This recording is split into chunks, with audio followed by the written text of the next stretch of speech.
October 25th, and time to read the New York Times.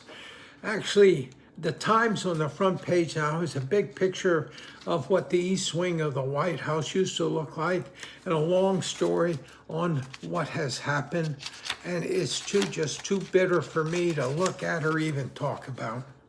So I want to switch gears. I want to tell you about someone who does what I'm trying to do, but does it 1,000 times better, just listing the facts and not editorializing like I find myself doing. And this is a podcast that also comes in a printed version by this woman historian, an American, Heather Cox Richardson. And her podcast is called Letters from an American.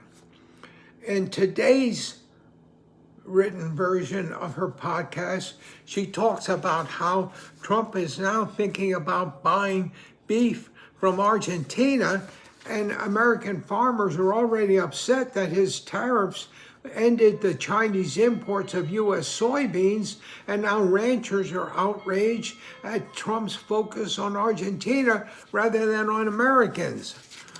And then in the yesterday's podcast, the written version I'm holding in my hand, she talks about how the aid for SNAP, that is the people who are on food assistance, at least 25 states have said they will not be able to provide the Supplemental Nutrition Assistance Program, SNAP, to 42 million people, Americans.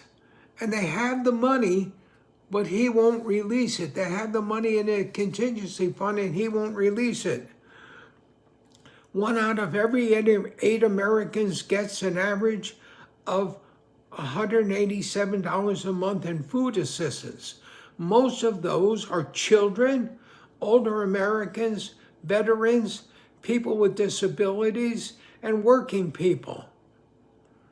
When it shuts down, we will have the most mass hunger suffering we have had in America since the Great Depression.